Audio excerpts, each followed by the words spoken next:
All aboard!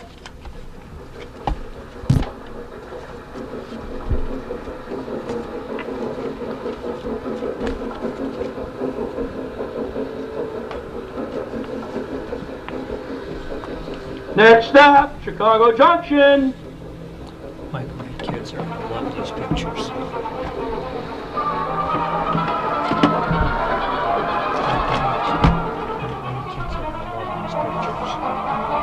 Well, good evening and welcome to Chicago Junction, the radio program that is all about the amazing world of railroading, the many facets of this industry, and model railroading. I'm your announcer, Brian Ballou, and here is our boss, the head of the Windy City Hometown Entertainment Network, and the chief electrical engineer, Mr. John DeVita. Well, thank you very much, Brian. Welcome, ladies and gentlemen, to another broadcast of Chicago Junction from the John DeVita Broadcast Center on the Windy City Hometown Entertainment Network and on Jack FM 89.7 WRHS FM Norge on Monday, June the 18th, the year 2018. Today, the panel will be talking about railroads and model railroads. And now to start today's broadcast, here's our announcer, Mr. Brian. Oh, thank you, John. And our chief dispatcher, again, is still down with the health reasons, but we want to put a big word out for Mr. Jack Red Ryan. Okay. Big word? Big word. Big word. And then Pee Wee Herman, the word of the day. Yeah. Ooh. And then I am Brian Ballou, your announcer and trying to be host on this wonderful world of trains that we're in. I'm retired military locomotive engineer, conductor, Operation Lifesaver volunteer. Belong to several pretty good museums and clubs, and all-round rail enthusiast. And to my left, I have Mr. Dave DeVita. Dave DeVita. Dave Darushka. That's true. Wrong show. That was your alias he just gave up. Wrong ethnic group, too, no less. Yeah, hi, this is Dave Darushka, retired locomotive engineer. Originally, the last place I worked was Metra. The head of the Chicago Junction Facebook group, as well as Chicago Railroad Historians on Facebook. I'm also a board member and program director for the Black Hawk chapter of the National Railway Historical Society. And I have a blog called Player with Railroads, which is specifically about Chicago railroads and the history of them. And I am the seeming spark plug of the idea to have a month declared Chicago Railroad History Month by the City of Chicago, and I'll talk about that a little later. Hi, my name is Kevin Berry. I'm a retired Chicago police sergeant.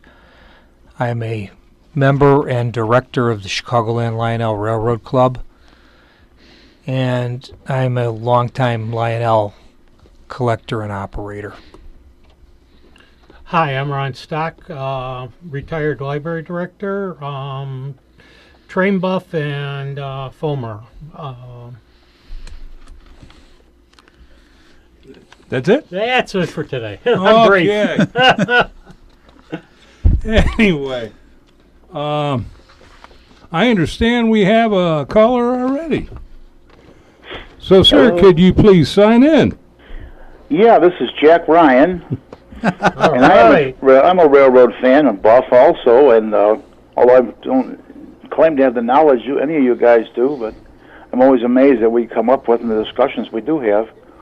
And something I did want to mention, I don't know if we've ever mentioned in discussion, anyone ever, I'm sure you have, do recall a company called, in Davenport, called Black Hawk Films? They were a mail order, and they dealt with 16 millimeter, 8 millimeter, and slides, and they had Laurel and Hardy's, and I think, matter of fact, they were officially licensed to do Laurel and Hardy's, Silent in the Sounds, and Charlie Chaplin, and Max Sennett, and other silent films. And they also had an extensive section of railroad film and slides I remember that so well. Just getting their catalog, just reading. It's the first place I learned, for example, that there was such a thing as a steam tractor. I didn't know that before that, but that was so educational in itself. I know they're gone since then. I think the video revolution was,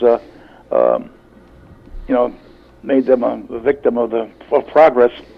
But they would, you could send your order in via post office Monday, and you'd have it in your hands Friday. That's how fast their service was. I remember that very well. So, anyway, anyone? Yeah, and I think their video catalog was eventually purchased by a local company in the Chicago suburbs. Mm-hmm. Critics' Choice in Itasca, right? I don't know. I thought it was something in the southern suburbs, southwestern suburbs. No. Oh. I remember buying a lot of slides from them when I found out that they had slides. Mm-hmm. Yeah, there was quite a company. They really catered to their public. They treated you like $1 million, and you couldn't get better service. I do remember that. Like so many other things, you learn a little bit from everything that comes out like that. So, I think I have some old catalogs somewhere. You know what? I'll do a little bit of research online and see who ended up with their Okay. with their video. That's your assignment then. Yeah. Okay. Thank Very you. happy to be with you guys. I will Thanks. say this: I have felt the best. Should you I've accept felt this today. mission? Yeah, I felt the best. So, what's the weather like outside? I don't get out very much. Not too bad today. The heat hasn't hit yet. Is the winter over yet? I don't know. I think so. Yeah, I put the snow shovel Did they away. say that? Yeah, thumbed out of town yesterday. Did are the Cubs and Sox eliminated from play already, or No, the Junction? Cubs are in first place, I understand. Yes. No? The Cubs are back in first. So, well, good luck. I'll be talking to you. Thank you. All right, Thanks a thank lot. you, and have a good one there, Jack. Take care of yourself. Thanks, Jack. Hoorah. I guess one of the big news is a new short line has reared its ugly head. So for Doug Kenyuk, this is for you. We have a new railroad called Chicago Junction out in Elk Grove, Elk Grove, right? Ooh, the old C&W yard. I see shadows on the sidewalk outside. Maybe somebody else is coming in. Maybe we can get them to send us a copy of their logo and we can hang it on the wall. Maybe we can get somebody from them to talk to us. That would be nice. We can try. We should mention that Doug is from the Short Lines Railroad Group, and that's his. That's his bailiwick. Yeah, took the words right out of my mouth. Hey, it's the accordion man himself, Oh, yes. Ron Schmoden. I got a very interesting email this morning. The police headquarters building in New York is entitled One Police Plaza, 1 PP. Yeah. Menards has just released its idea of what 1 PP should look like. I think it's a 4 or 5 story building. It has a helipad on the roof with helipad lights, a helicopter with rotating blades, 4 police figures, and Jack the police dog. If you want to take a look at it or you want more information, go to menards.com, type in train stuff, and go to the building section. It's a very nice model. I'm not sure. I believe it's posted at $99.99. But, you know, with 4 figures and a helicopter and a dog at that price, it's a good bargain. Would the mystery guest please sign in? Yes. Well, Mr. Swan, Good evening. what's new in the world of traction? Well, we'll get into that. We'll let you start. Already? Oh, yeah. Man. We're doing grab bag right now. Okay. You don't even give me a chance to sit down and. Okay, we'll let you sit in. Okay. GE Transportation and Wabtec announced the merger. Wabtec and GE are combining according to a statement released 7 a.m. Eastern Time last week today. Creating, Wabtec says, a Fortune 500 company and a global leader in rail equipment, software services with operations in more than 50 countries and approximately $8 billion in revenues. GE announced in November its desire to sell the transportation unit, the leader in locomotive production, which is also involved in marine, mining, stationary power, and drilling industries. Wabtec, which makes equipment and systems for passenger and freight trains, has recently emerged as the most likely buyer. Wabtec says the transition is valued at approximately $10 billion after adjusting for the tax benefits to the new company. While Wabtec is calling the transaction a merger, GE will receive $2.9 billion upfront cash payment, and GE and its shareholders will receive 50.1% of interest in the new company. Wabtec Chairman Albert J. Newpaper will be executive chairman of the new company. Rafael Santana, President and CEO of GE Transportation, will become president of Wabtec's freight segment.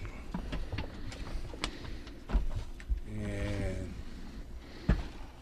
Wilmerding freight segment in Wilmerding near Pittsburgh will remain corporate headquarters, with the freight segment based in Chicago.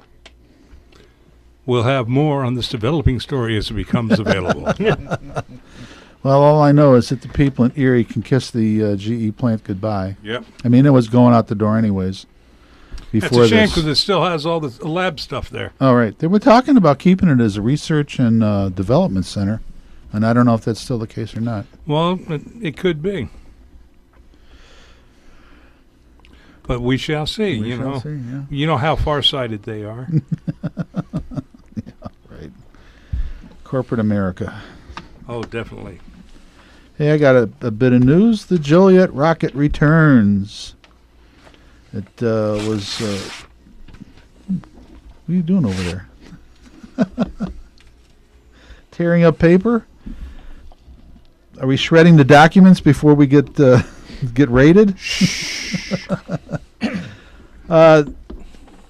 The Joliet rocket, which ran last year, 2017, a 1940 steam locomotive that will operate again between Joliet and Chicago, September 15th and 16th. About 44% of the passengers last year identified as rail fans, but it was the most enjoyable and unique experience for many people.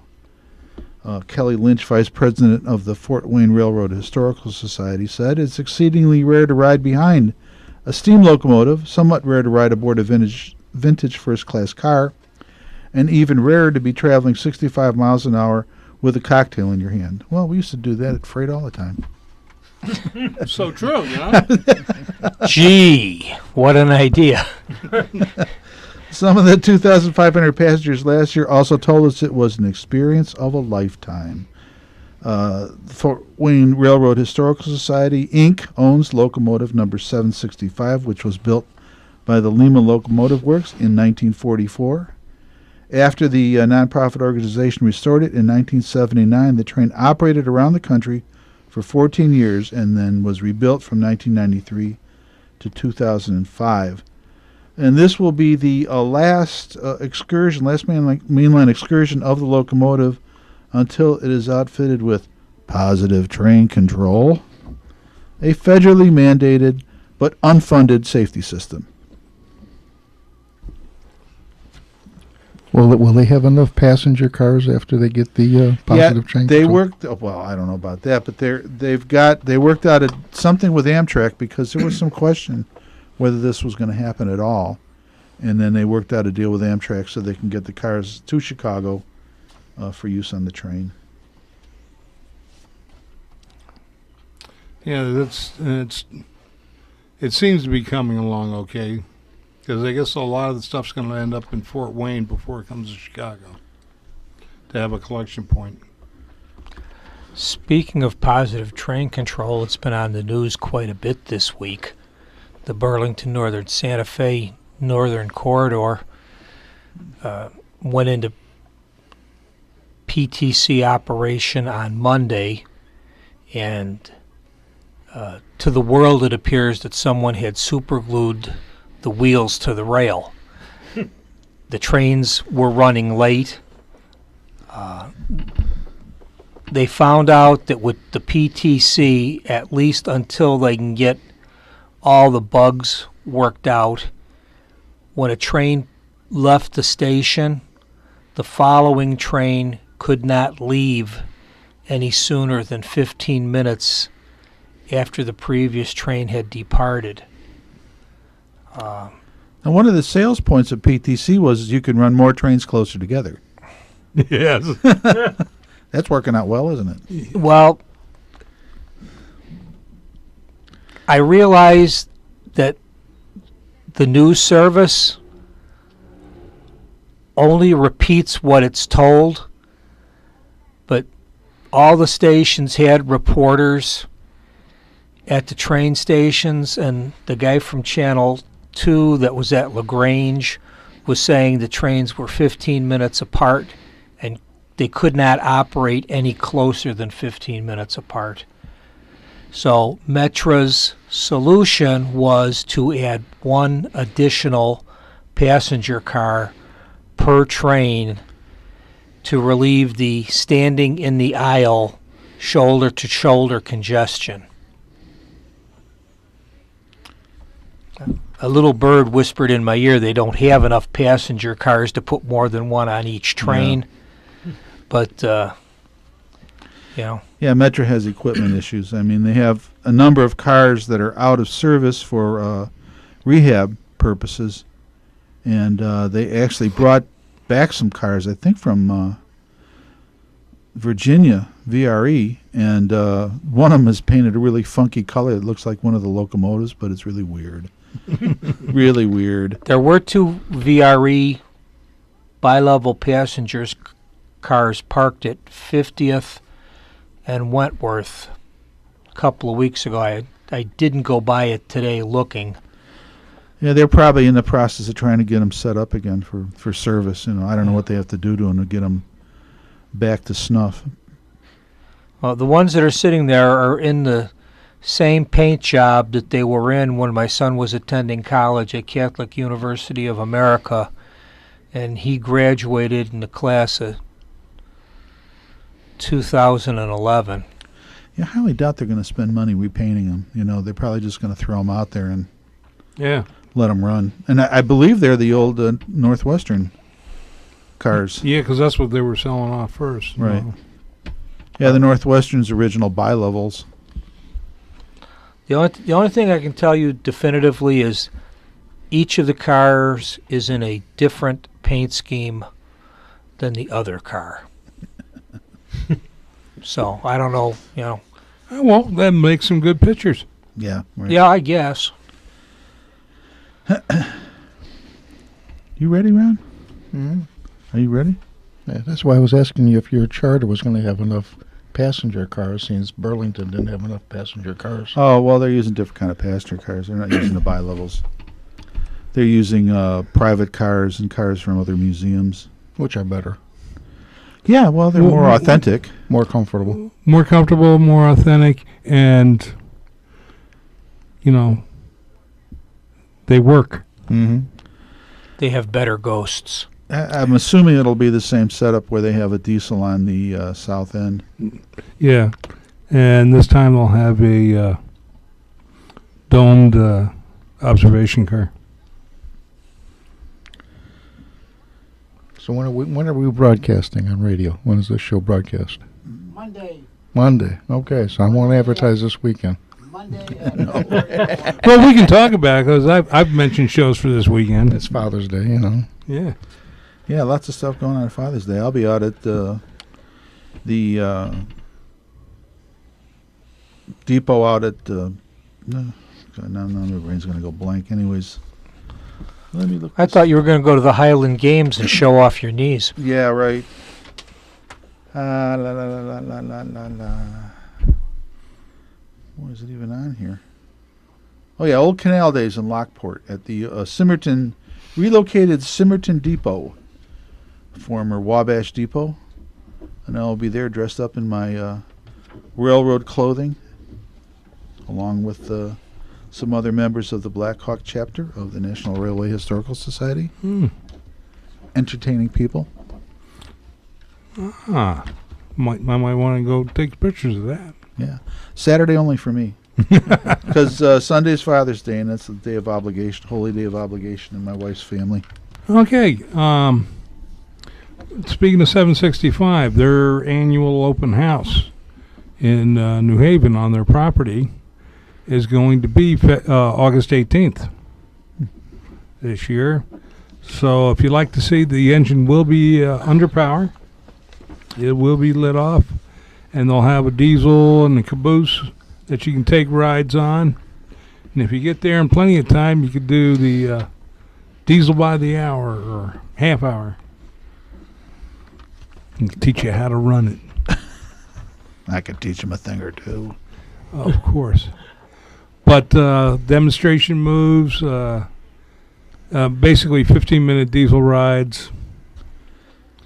And all you pay is $5 per person for a ride. Wow. Other than that, it's open. They'll have food. Pretty good. The Cincinnati chapter, NRHS, is taking a bus up there. And got a hold of it and figured we'd pass it on to our members. Yeah. And then...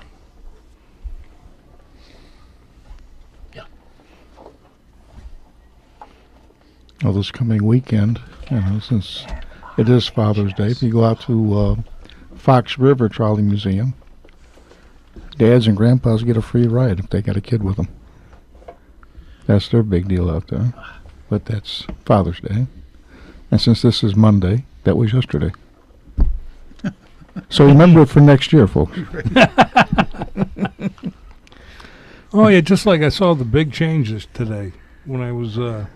had to go to Apple to get my computer worked on, and I saw International House of Burgers. Oh yeah. Yeah. I thought I actually thought International House of BS. I thought my wife was really pulling my leg on that one, and I saw it. Yeah. Why? They said on the news last night it's just a short-term program to get people to think about IHOP as a lunch place, and that in a short, relatively short period of time, it'll go back to being IHOP. Oh, they were actually changing the big sign. There's been some interesting parodies by other companies as to what their names might be if they decided to change as well. Such as? Or are they X-rated? There were two that were questionable. Oh, then that means it's not X-rated. Yeah. Well, It's perception. I know Wendy's threw a rather pointed elbow with their remark. Yeah. Yeah, that's right. We can't laugh at ourselves anymore. Oh, no. Mocking anyone is definitely not politically correct. So there'll be no rivet counters, no foamers, no hog heads. You can be a rail fan, Well, or you Ron- can be all of the above. Ron self-identified himself as a foamer, so I guess that Yeah. means Yeah, it's I open season. Yeah, well. For those of you who don't know who foamers are, Yeah. A nice slender gentleman right beside me. I was at Train Days last week in Franklin Park, and they had a Charger Siemens diesel electric engine there on display. And it was first time that I've seen one up close and personal, other than in articles. Nice looking engine, nice paint screen. So, according to the engineer, he said they can get up to about 110, 100, maybe 20 miles per hour. But unfortunately, until they get the PTC up, they're only allowed to go about probably 70 or 80, whatever the normal passenger speed for trains is. Yeah, they had to decrease it to 79 miles an hour So on the 90-mile-an-hour track. And right. The report that I have from a friend who's an Amtrak engineer on Hiawatha, he said the engines are not all they're cracked up to be. He said they're poorly made. Oh. He said that they have loading problems. You crack the throttle and you don't get anything, and then suddenly you get everything. Sounds like a GE. Rip your train apart in the first notch. But they are attractive-looking locomotives. Not everybody loves the look, but I think they're neat. Yeah. They're different. Yeah. We'll see how long they last. That's always the F-40s lasted forever. Right. They're still chugging along. Will these last as long? Probably not. Well, you're looking at even at the P-40s. Because of all the transition, they haven't been buying parts to keep them running. And I'm going, what happened to the support they used to have? Right. Oh, that's right. It's in Texas. So that was one of probably the most interesting thing. The other thing that they had there, they had a transfer caboose, which was the first time I ever got a chance to see one from the inside. Other than you don't see them very often, but they had a Metro one there, which also had a Milwaukee Road plaque on it, symbol on it. So, Yeah, that's where it came from originally. They'd spent the shop force has spent a lot of time rehabbing that. That's their pride and joy. It's a nice looking. Interior, exterior. It's really nice looking. So those were the two highlights. It didn't seem as like this year they had as much equipment as prior years. Well, they were lucky to get any equipment from what I've been told. Yeah. Because we canceled out up with the Midwest Rails. And people went and signed up for other things. And so when the call came in 2 weeks before, we are going to have railroad days. Can you come set up the layout? No trains this year. Well, I know it didn't seem to be as well run as previous years, and then even vendor-wise, I'd say it was half of what they maybe had in the past. So I kind of figured, I don't know if they got a new mayor and whether this mayor is as much it seemed like the previous mayors were more train buffs than this particular mayor. Well, we had last year we had the mayor call in. Yeah. Last year was pretty good. So anyway, so Train Days was a little bit disappointing, but it was nice seeing the engine and the transfer caboose. Those were the two highlights of the event. There's a new book coming out on Union Station. It's written by Fred Ash. It's the University of Indiana Press and Bloomington. It's $35. It's a 239-page illustrated book.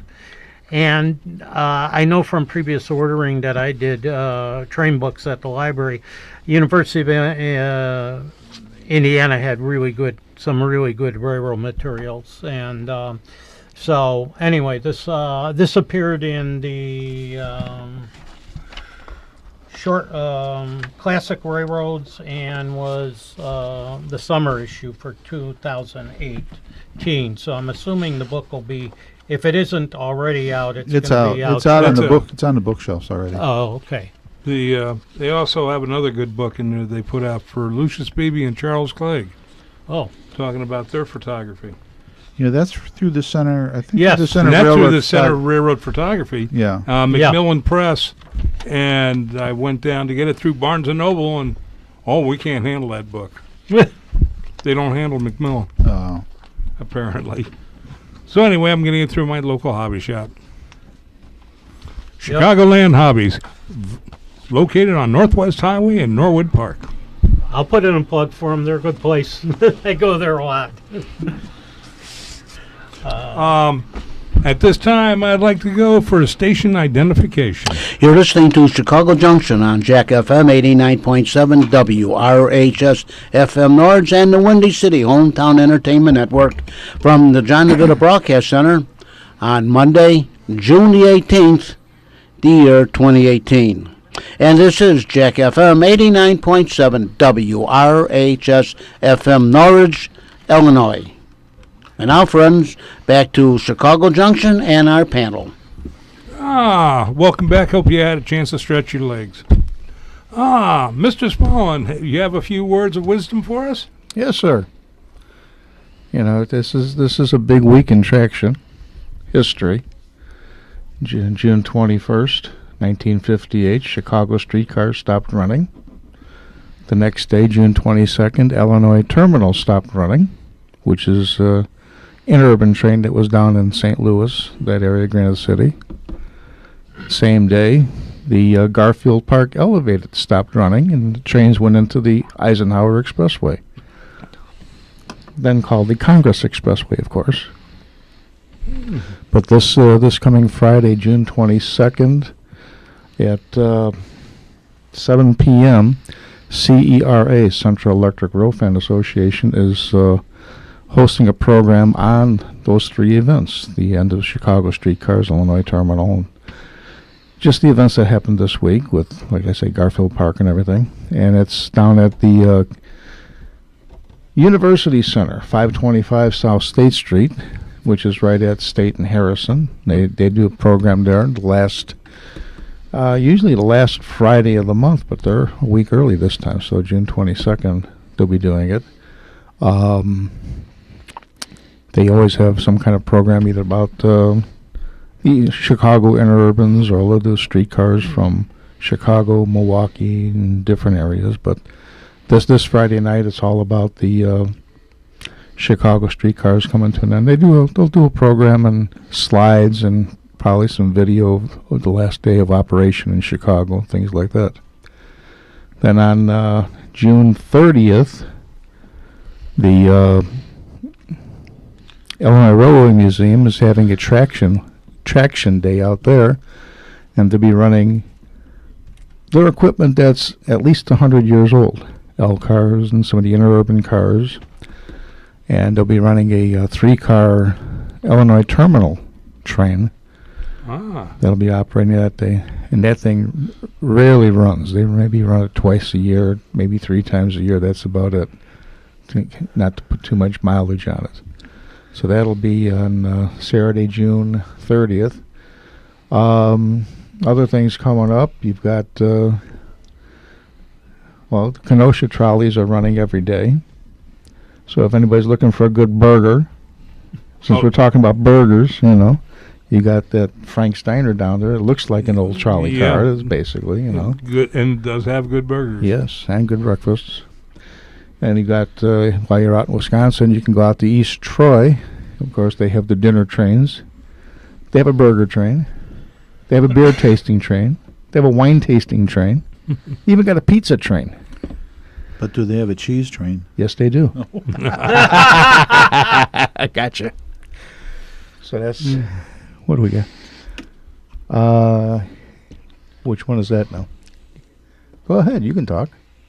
I'm trying to read your... Oh, well, sorry. It's okay. Did I hear you correctly to state that it was 525 South Harrison? No, South State Street. South State Street. Okay. State Street. My mistake. It's right at Harrison. Okay. Harrison and State. Okay. Not at the former police headquarters. No, No, that ain't there no more. That's a yuppie tat now. 40-some years ago, this used to be a Sears building. And it's all converted right now. What's the word on Milwaukee? Milwaukee, interesting you ask. I was just out there Tuesday, and the Cubs lost. I went to the game out there. Afterwards, I took a ride, took a look at what they're doing right there. It looks like all the track is right now in place. They're still doing some last minute construction around the track for some, so they got some of the street blocked and things. They still have to put up some more of the overhead, but I would say it's right now a good 95% done as far as track work, and maybe about 60% done with the overhead. And they've been doing some testing. They had an open house, I believe, a week ago Friday. That was real good. I missed it, unfortunately. But they weren't operating anything, but they had a good turnout for that, some friends told me. And they're supposed to start operating in November. And it's a long ride, I'll tell you that. It's a pretty so good it's going ride. to be a nice trip. Yeah. The only thing I don't kind of like about it, while it's a streetcar operation and light rail operation, they have to use passenger islands. And those things are a good foot above the actual pavement. And a couple of those streets are a little narrow, so let's hope that the people driving avoid them and don't hit them, or don't hit anybody and flip their cars over.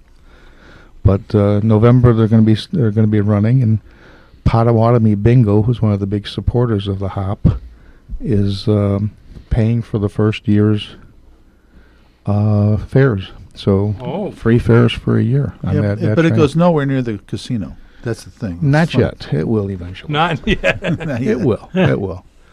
But it's right by the intermodal, the Amtrak station. It's not, but I think about a block away from Yeah, Amtrak. about a block. And it does serve pretty much the east side of Milwaukee, right through there. And it's just like our Lincoln Park area in Chicago, basically. So it's a good neighborhood and everything. It'll be a nice ride. And there's a lot of good restaurants through that area that people can go to. But like I say, in November it'll be starting free rides for a year. So I got a seat reserved on that for a few days. Well, you can go up there on the Hiawatha and then Oh yeah. get yourself a motel room and ride until it's time to go to bed. I did the Metro Amtrak thing to Milwaukee last month. When I rode up there with a friend who's an Amtrak engineer, and then How was the show? interesting. I was somewhat disappointed. It wasn't as comprehensive as I hoped it would be, but it was a photo show. Mm-hmm. Had a lot of Milwaukee-centric stuff, the beer line, and Oh, okay. yeah. But that was through the Center for Railroad Photography and Art and the Groman Museum. And if you're up in Milwaukee, I highly, highly recommend. If you're interested in industrial history, go to the Groman Museum. Oh, it is. It's pretty awesome. Oh, it definitely is, and they've got a lot of interesting things there. Yeah. Oh, well, UP Big Boys in the news. They want to have Union Pacific confirms the 44 team will be ready for Ogden in 2019, but they've actually stepped up the building and they're going to do the dedication in December. Strasburg has been working on the wheels and some other machining. A lot of outside help now so they could get it done. Boilers going back together are pretty good. The Old South Shore Electric, the Metro Electric, made the news on Thursday the 14th. The service was suspended because a tree decided it had right-of-way on the track over the train. And then Metro also announced that they would no longer be selling 10-day and 30-day pass tickets. No, it was the Shore, right? It wasn't Metro. I think you said it was the South Shore that had. Was it South Shore? Yeah. But Metro said they would not be selling the 10-day and 30-day tickets because they had older vending machines and they got hammered. Somebody went in with stolen credit cards, and they sold a bunch of tickets. So they're pulling all the machines. They've got bids out now to get new machines with better security service. Dave and I were talking about this coming up from the far south side, and the green parking boxes all over the city can scan your card and get authorization for the bank before you can get a $2 piece of paper to stick in your window. There's no reason why the mass transit can't have proper machines. Well, if we're talking about Metro Electric, those are the old vendors, I think, the old ticket vendors. I don't know if they retrofitted them for credit cards or if they put new machines in to accept credit cards, because originally it was just cash only. Well, they're all at stations that don't have That's all the stations. ticket agents. They said there were 10 stations that would no longer be selling tickets with credit cards. But I mean, with all the stuff that's been going on with skimmers and scanners, and I'm surprised somebody didn't think to update the technology sooner than this.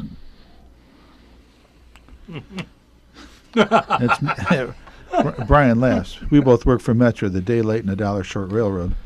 And a couple of days after this show airs will be Galesburg train days.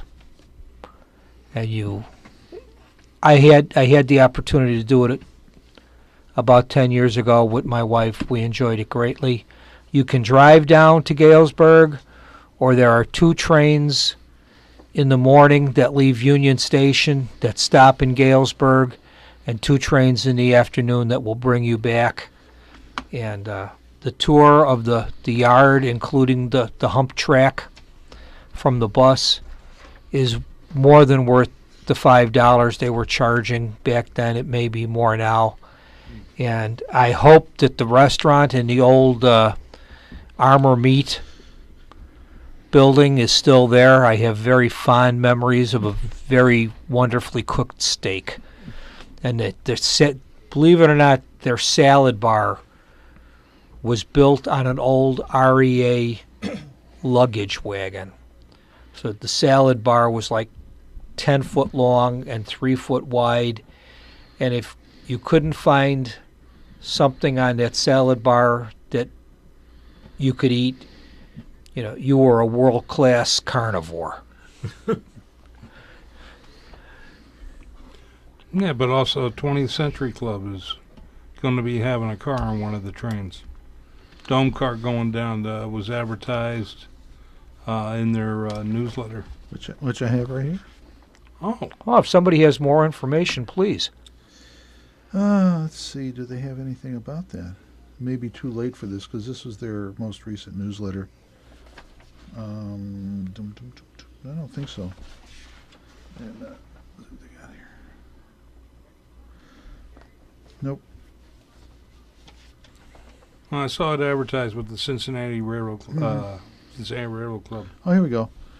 June marks the start of the summer travel season for most people, and the 20th Century Railroad Club offers plenty of opportunities for you to do so. Start with the June 23rd trip to Galesburg, Illinois for their annual Railroad Days. You have 2 ways to travel there, on an Amtrak coach with our group or in a dome car with our Zephyr Route friends. If you have been to Galesburg and are looking for a change of scenery, you may consider going to Hannibal, MO, to see the boyhood home of Mark Twain. And they say see their webpage, www.20thcentury.org, for more information on the trip.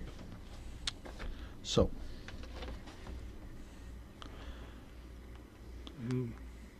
I got a bit of news, and this is again my big bugaboo about the death of tourist railroading in this country, the onslaught of the trail people who have decided that the rails to trails legislation means that they can take any railroad and convert it into a trail. It used to be it was an abandoned railroad line, and the rail, basically it was called rail banking, where the tracks were able to be used for trail purposes, but they could be converted back to rail use in the future. Well, the trail people have assaulted a number of tourist operations and managed to convince the politicians in those areas to basically give the railroad the heave-ho and put a trail in.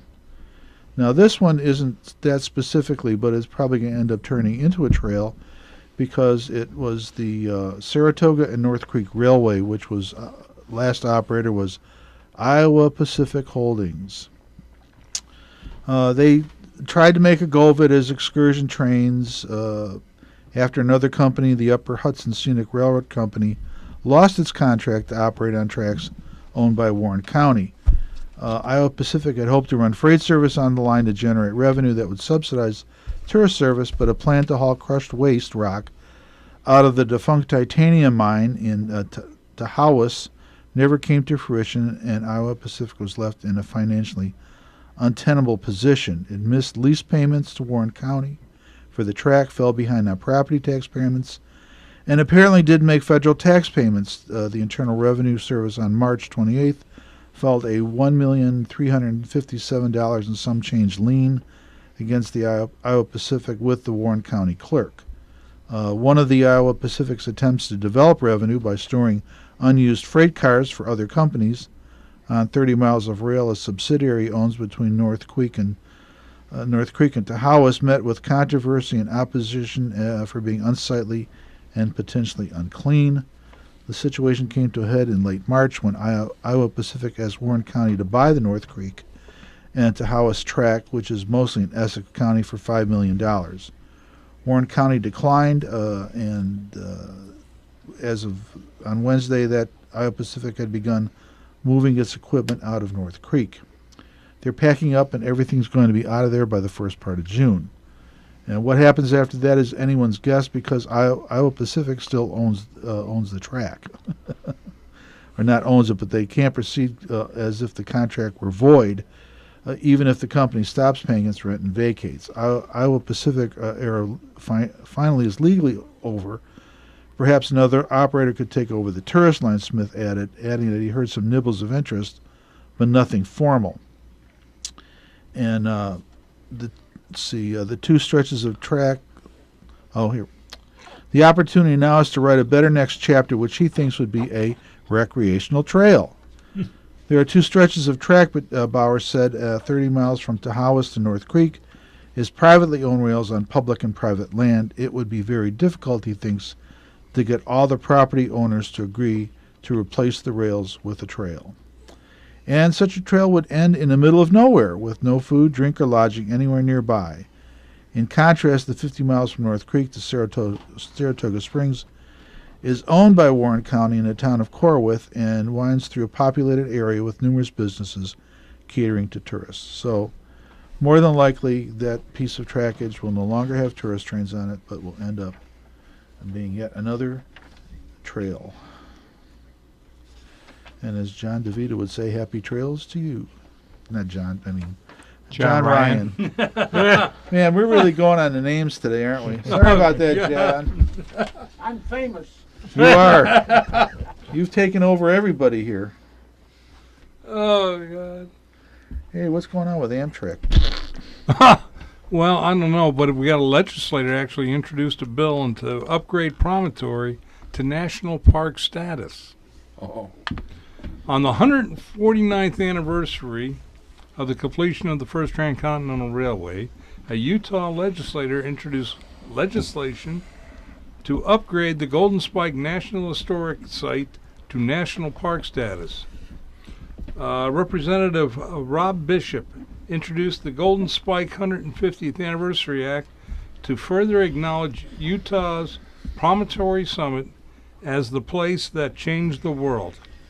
By upgrading the site's status to that of a national park, Bishop said more visitors will visit the site some 30 miles off Interstate 1584 in northern Utah. That's the purpose of parks. Too often we have parks that make it unfriendly for people to come to and see. We're trying to reverse that. The reason for having a park is so people can see it. Otherwise, there's no reason to have it in the first place. Will be no additional funding on the proposed change, but it does elevate the visibility of the site, boosting it to the same status of the other 50 national parks across the country. The Promontory Summit facility will also become part of National Park Service Transcontinental Railroad Network, another part of the legislation. We will, when further information comes, Right. we'll pass it on. Right, they could do like what they did with Pullman and make it not a national park, but forget what the official term for Pullman is now. It's a national something. I believe it's a historic site. So, yeah, something Yeah. like that. Which is it is under the control of the National Park Service. I mean, they do have people there. So let me segue into my little thing about the Chicago Railroad History Month. Mm-hmm. So about 2-3 months ago, I came up with the idea that since the last big hootie-doo, which was the 1948-49 Chicago Railroad Fair, there really hasn't been a whole lot of attention paid to the history of railroads in Chicago. No celebrations. I mean, when the anniversary passed in whenever it would have been the 150th year of the well, that's coming up. But anyways, nobody really pays much attention to the railroads in Chicago aside from the fact that they think they're a nuisance.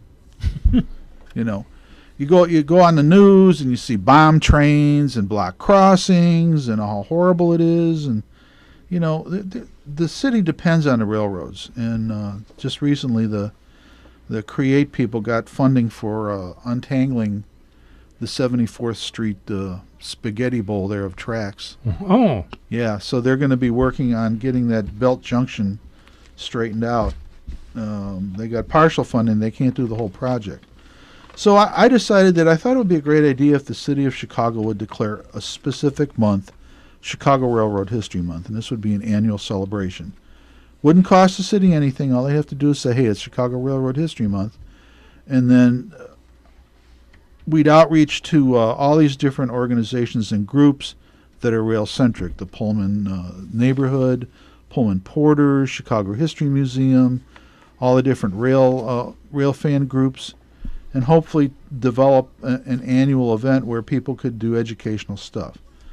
So I sent some letters out to different organizations requesting letters of support, and I have received a very nice letter of support from the Chicago History Museum, the President Russell Lewis, who says that they're delighted to endorse the idea and we look forward to future opportunities to support this initiative. I received a letter, a very nice letter from the Steam Railroading Institute, home of the world-famous Père Marquette 1225, also supporting the idea. And the Mid-Continent Railway Historical Society, Inc., in North Freedom, Wisconsin. They are also in support. And I received a phone call today from the Office of the Director of Public Relations for the Brotherhood of Locomotive Engineers and Trainmen. And not only are they sending a letter of support, but the President is sending a letter to the Mayor of Chicago supporting the idea. I have submitted letters to both my alderman and another alderman who's in charge of the Committee for Special Events, and have heard nothing back from either of them.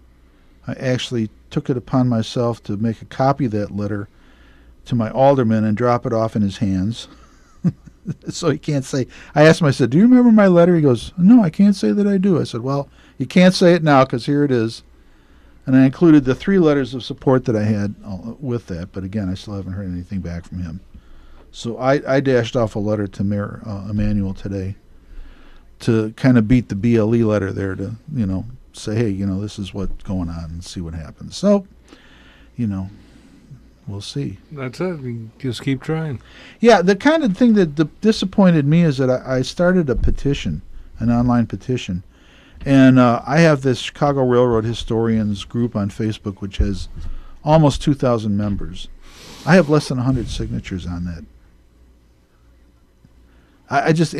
It boggles my mind. When you have an organization that supposedly is interested in Chicago Railroad history, and people can't take the 2 minutes it takes to go onto a site and just, hey, type your name in. That's all you got to do. Yeah. I'm not selling you anything. I'm not trying to get you to buy something.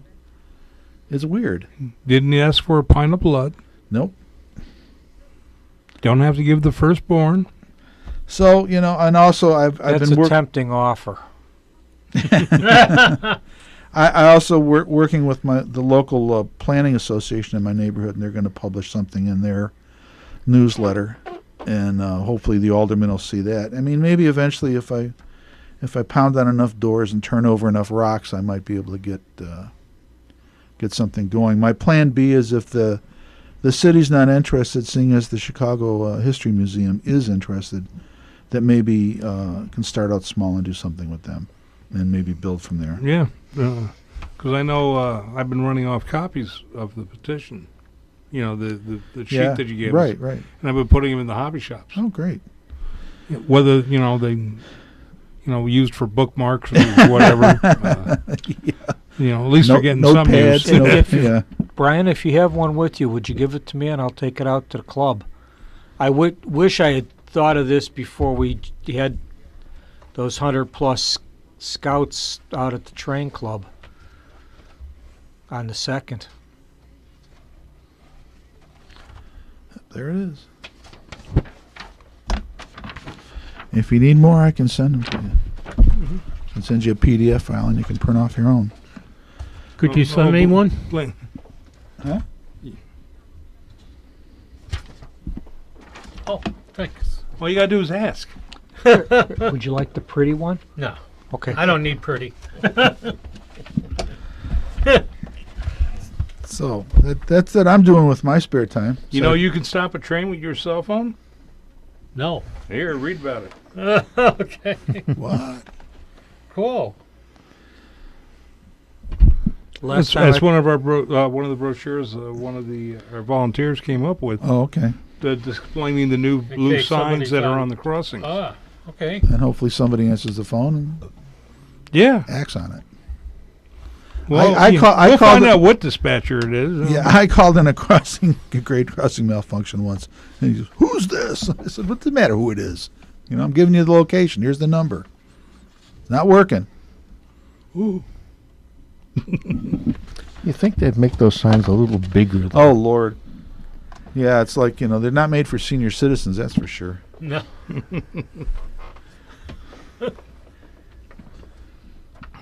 Some of them are big, though. They do have, some of the railroads do, but I know there are some that would well, we had to put this up, so we'll put it in the smallest sign possible. No, or what, about like that?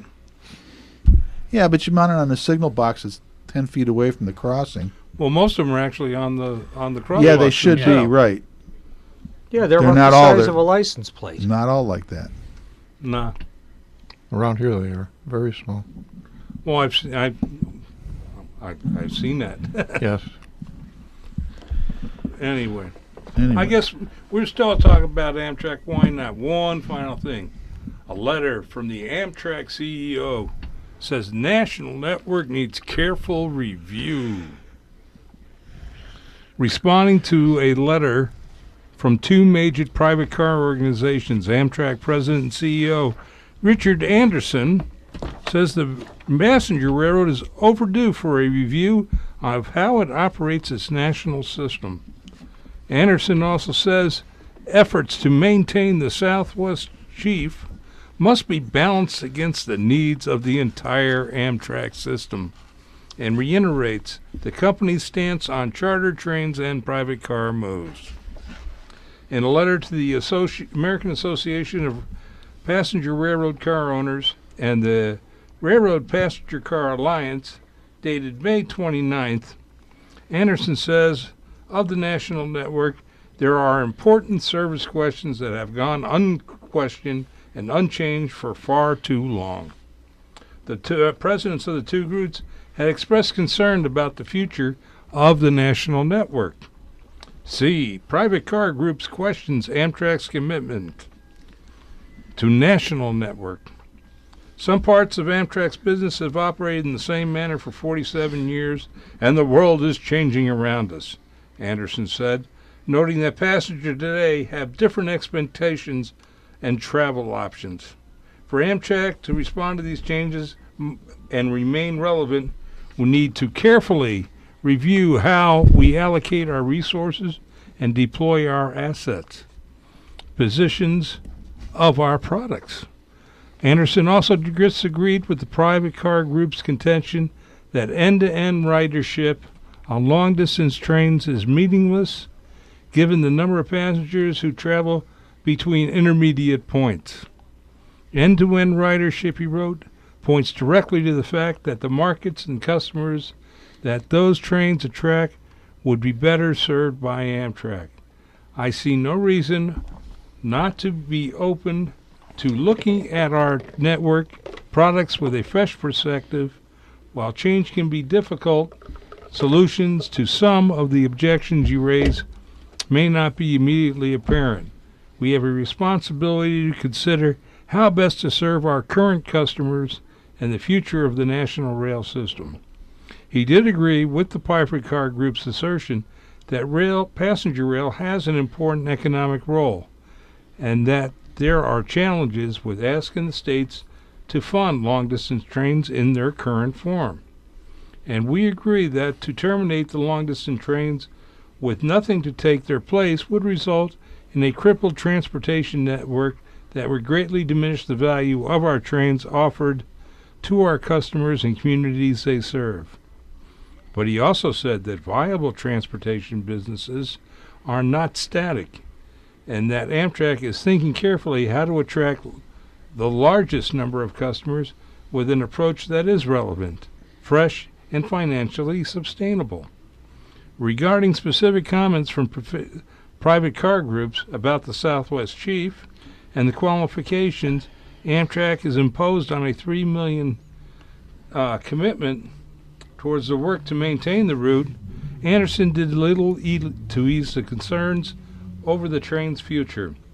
Our goal with the Southwest Chief is to ensure a creation of a coherent, long-term funding plan that involves commitments from all the relevant stakeholders that addresses the viability of the route, and to see the performance of this route improve. However, we must also be mindful of this route's particular unique costs, and it is our obligation to find the appropriate balance between preservation of any one route versus the needs of an entire national network. On issues specific to private car owners, Anderson reiterated Amtrak's existing stance that charter and private car moves must align with the railroad's focus on operating safely, punctually, and efficiently. Charter trains must operate on existing routes, and that extra moves should not have any impact on scheduled Amtrak trains. Amtrak supports the movements of private cars and regularly scheduled Amtrak trains, Anderson wrote, provided that we have the capacity to provide reliable private car services and that no scheduled passenger train ever suffered any delays due to this service. Private cars will be added or removed from Amtrak trains only in circumstances consistent with this approach. A copy of Anderson's letter is available here, and this is, of course, from the Trains Newswire. So very much, when you sit there and go through it all, he said nothing. No, he made some logical. A logical point. There's some logical points in there, you know. But he skirted several other issues.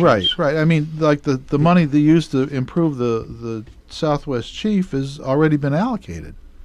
But he's not.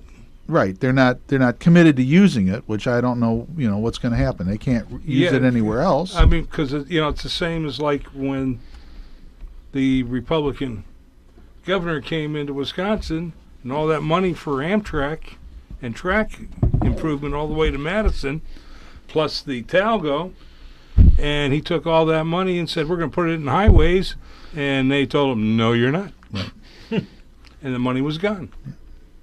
Now I guess they mothballed a bunch of brand new dining cars too that they were supposed to be using. Yep, all those dining cars that were built have now been mothballed, are just in the backyard collecting dust. Yeah.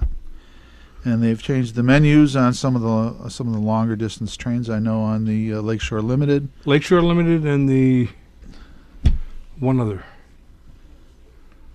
Yeah, I might. Cumberland. Oh, okay.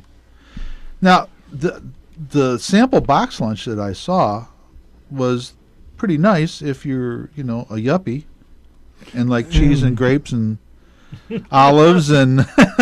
But they also they did come out with because of the backlash. Amtrak plans to add hot meals option on 2 trains. Amtrak plans to add a hot meal option to dining service on the Capital Limited and the Lakeshore Limited, which saw full dining cars given way to pre-prepared cold meals as of June 1st. Offer passengers more dining choices. These points come from a statement to Trains Newswire by Amtrak spokesman Mark Magliari. DeVita. Yes.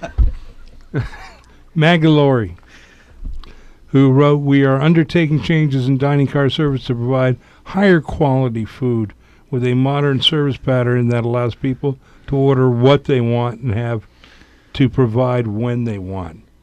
People who want to dine in the communal way can keep that. People who want privacy or to work on their laptops while they're dining can dine that way.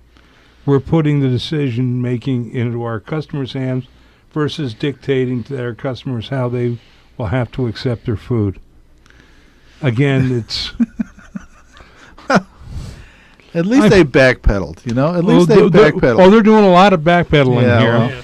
Amtrak sleeping car customers have always had the ability to choose to be served in their bedrooms and roomettes, and this model makes the choice easier by offering a selection of meals that are made fresh and are readily enjoyable by customers in the sleeping compartments or at tables in a private area only for sleeping car customers.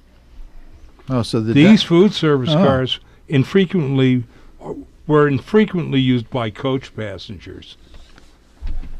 I don't know. I saw a lot of coach people sitting in a dining car. Yeah, I did too. A hot meal option will be forthcoming in future date as we are gathering feedback from our customers to understand preferences. What'd you say, feed bag?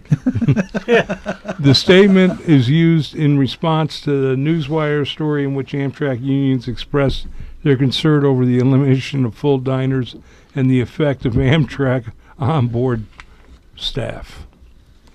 Does that mean that instead of getting your can of Chef Boyardee out of a heated vending machine, they actually open it up and heat it in the microwave?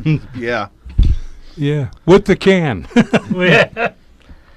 Okay, it's coming to the end of the line. We are pulling into our station.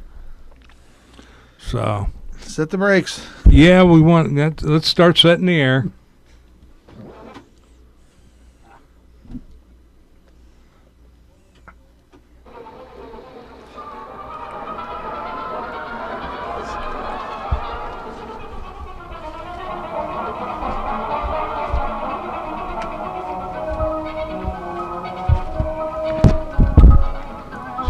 As our express comes into the station, we want to thank you for joining us on our journey through the wonderful world of trains. Chicago Junction is a production of the Windy City Hometown Entertainment Network and can be listened to on the web at www.windycityhometown.com, where you can listen to tonight's broadcast starting next Monday and all our past episodes for a sample of some of the other programs that are also being offered. This is your announcer, Brian Valou. Till next month when we journey to Chicago Junction.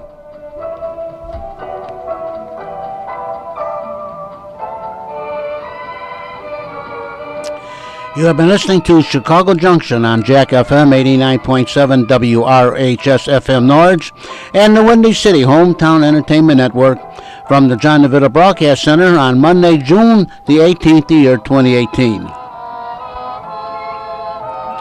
Chicago Junction was produced by Jack Ryan, directed by John DeVito, and our special thanks to radio station manager Kevin Zeflik of WRHS FM Norwich and the executive producer of the Windy City Hometown Entertainment Network, Mr. John Chiconda. This broadcast was pre-recorded on Thursday, June the 14th, the year 2018. Until next time, friends, please be safe and thanks for listening.